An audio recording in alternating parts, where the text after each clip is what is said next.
සුබ දවසක් කියලා ප්‍රාර්ථනා කරනවා හැම දිනාටම. අද මම කතා කරන්න හිතුවේ බොරු ආදරය සහ කර්ම විපාක ගැන. සමාජයේ ගොඩක් දකින්න තියෙන දෙයක් තමයි, එහෙම නැත්නම් අපි මේ එක්ස්පීරියන්ස් කරලා තියෙන්න පුළුවන් බොරුවට ආදරය කරන අය ගැන. අද මේ වීඩියෝ එක බලන ඔයත් මේ බොරුකාරයෙක්ට අහු වෙලා වෙන්නත් පුළුවන්. ඒක කොහොම වුණත් මෙහෙම කරන්න තමන්ට කිසිම ලාභ ප්‍රයෝජනයක් සඳහා බොරු ආදරයක් පෙන්වන්න තමන්ට ඕන දේවල් ලබා ගන්න වෙන්න පුළුවන් එහෙම කරන අය. සමහරක් වෙලාවට ඒක මුදල් වෙන්න පුළුවන්. අපි හිතනවා දැන් සමහරක් අය කියනවානේ සල්ලිකාරයෙක්ව කරන ගත්තොත් හොඳයි, ජීවිතේ සතුටින් ඉන්න පුළුවන්. ඔය වගේ කතන්දර කියනවානේ. නැත්නම් වෙන්න පුළුවන් තමන්ට සමාජ තත්ත්වයක් නැති මිනිහෙක් බලනවා කාමරික සාධ බැඳගෙන සමාජ තත්ත්වයක් ලබා ගන්න.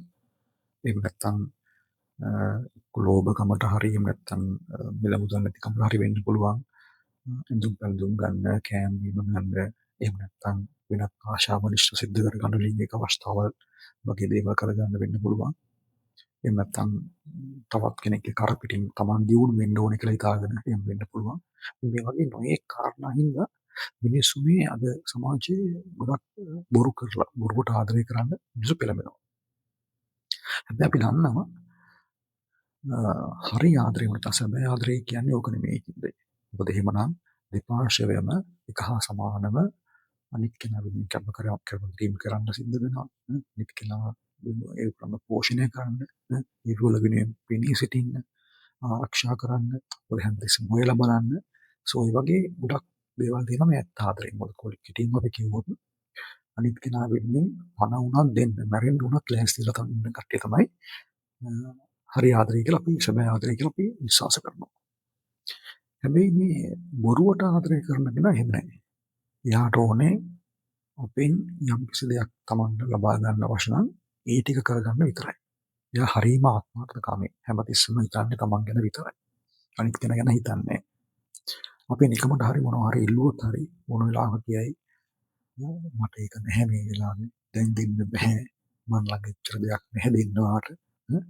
මේ වගේ මොනවා හරි කියලා ඒක පස්සට දාම හැමත් එක මග හරිනවා විතරයි. සමහරක් මිනිස්සු ඉන්නවා අඩුතරමේ Taman ආදරය කරන කෙනාට, මම මේ කියන්නේ බොරු කරන කෙනාට ගැන හොඳේ, ආදරය කරන කෙනාගේ බර්ත්ඩේ එකට මේ තෑග්ගක්වත් දෙන්න නැති මිනිස්සු ඉන්නවා.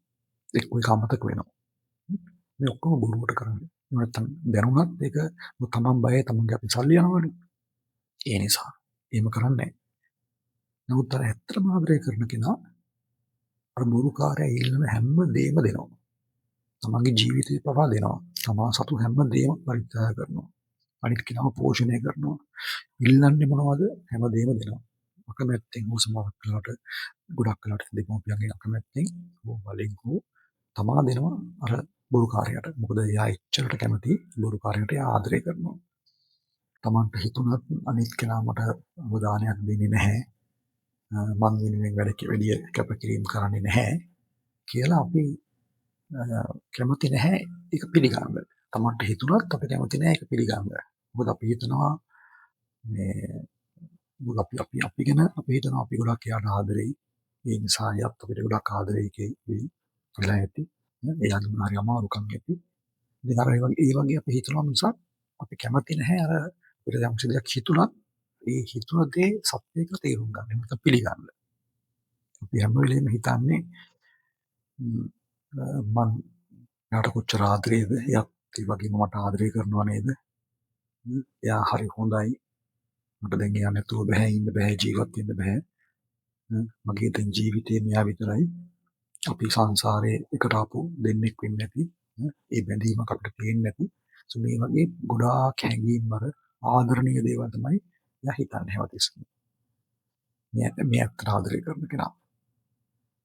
නමුත් අර බොරුකාරයා, එහෙම නැත්නම් වංචාකාරයා හැම වෙලෙම අපි එක්ක හිටියට එයා බලන්නේ අපේ දේවල් ගන්න ගමන් අනිත් එළියේ තියෙන ඔප්ෂන්ස්. මට ගැළපෙන කෙනෙක් කොහෙද ඉන්නේ? කවදාද මට යාව හම්බෙන්න පුළුවන් වෙන්නේ? මට එයත් එක්ක අලුත් ජීවිතයක් පටන් ගන්න පුළුවන්ද? අපිත් එක්ක ඉන්නවා, අපෙන් දේවල් කරගන්නවා. හැබැයි කරගත්තට එයා ඉන්නේ එක කකුලක් තියගෙන එහා පැත්තේ. වැඩිපුර බරක් තියෙන එහා පැත්තට. මෙතෙන් අවශ්‍ය කරන්නේ තමන්ගේ පෝෂණයට තමන්ට අවශ්‍ය දේවල් ඉෂ්ට සිද්ධ කරගන්න විතරයි. මොකද මෙයා බොහෝම සූක්ෂම විදිහට තමාට ඕන දේවල් උපිලවා කරගන්න දක්ෂයි. එයා දන්නවා අපි එහෙම නැත්තම් තමා ඒ කෙනා වෙනුවෙන් පණ උනක් දෙනවා ගොඩක් ආදරය කරනවා කියන දේ. ඒ අවංක ආදරය තමයි තමන්ගේ වාසියට හරවගෙන මේ වංචා කරන්නේ. ඊට පස්සේ හිමීට මේ කෙනාව මඟ හරිනවා. අපිව මඟ හරිනවා. මේ බොරුවට ආදරය කරන කෙනා ඇත්තට ආදරය කරන කෙනාව මඟ හරිනවා. මොනවා හරි බොරුවක් ගොතනවා. සමහරක් විට කියනවා අපි දෙන්නගේ සම්බන්ධයට ගෙදරින් අකමැති. ඔයාට හරියට රස්සාවක් නැහැ. ඔයාගේ ෆැමිලි එක අපේ ෆැමිලි එකට ගැලපෙන්නේ නැහැ. ඔයාට සල්ලි නැහැ. මේ වගේ මොනවා හරි කතාවක් හදාගෙන පුළුවන් තරම් බලන්නේ මක් අරින්න මේක මේ බ්‍රේක් අප් එකට යන්න නැත්නම් මේක මේ සම්බන්ධතාවය නවත්තන්න. එහෙම නැත්නම් අලුම තරමේ මොනවා හරි බොරුවක් අල්ලගෙන බොරු ප්‍රශ්නයක් අල්ලගෙන රණ්ඩු වෙනවා. අනිත් කෙනාගේ වැරදිමයි දකින්නේ. අන්තිමට මොනවා හරි කරලා මේ මිනිස්සයා නැත්නම් මේ කෙනා බොරු කරන කෙනා අනිත් කෙනාව දාලා යනවා. දාලා යනවා විතරක් නෙමෙයි සම්පූර්ණයෙන් බ්ලොක් කරලා දානවා. ෆෝන් නම්බර් එක සමහරක් වෙලාවට මාරු කරලා දානවා. කිසිම කන්ටැක්ට් එකක් නැහැ. නැති කරලා දානවා. අද ඔයා මේ දුක් විඳින්නේ හිත පිරෙන්න අවංකව කෙනෙක්ට ආදරය කරුවා නිසා නේද? තමන්ටම මං රැවටිලා අන්තිමට මං රැවටිලා තමන්ගේ හැමදේම අනිත් කෙනා වෙනුවෙන් ඒ ආදරේ නාමයෙන් කැප කෙරුවා නේද? තමන් ගැන හිතන්නේ නැතුව ආදරේ නාමයෙන් අනිත් කෙනාට අවශ්‍ය දේවල් කරලා දුන්නා නේද? අන්තිමට මට මොකද වුනේ? ඒතෝනේ මට දුක විතරයි නේද? මම ලෝකේ තනි වුණා, රැවටුණා. මට හැමදේම නැති වුණා කියලා හිතෙන්නේ නැද්ද? තමන්ට හිතනවනේ. ඇයි අපිට මෙහෙම සිද්ධ වුනේ? මොකක්ද අපිට මෙහෙම සිද්ධ වෙන්න හේතුව? අපි මෙච්චර හොඳ කරනවා සමහරක් වෙලාවට කියනවා මෙච්චර හොඳ කරනවා. හැබැයි අපිට මෙහෙම දේවල් සිද්ධ වුණා. එයින් මේක හේතුවක් තියෙනවානේ. හේතුව තමයි අපි කවදා හෝ දවසක කාටම හරි මේ වගේ දෙයක් කරලා ඇති. අපි කාගේ හෝ හිතකට මේ වගේ ලොකු දුකක් දීලා ඇති. අද අපි එදා මේ කරපු කර්මයට විපාකේ විඳිනවා. අපි ඒක ගෙවනවා. මේක තමයි ඇත්ත. අපිට ගොඩක් දුකයි තමයි. නමුත් මේක තමයි ඇත්ත. ඒත් එක පැත්තකින් අපිට සතුරු වෙන්නත් කාරණාවක් තියෙනවා. මොකද අපි දන්නවා අපේ කර්මය ගෙවලා දැන් ඉවර කරනවා කියන්නේ.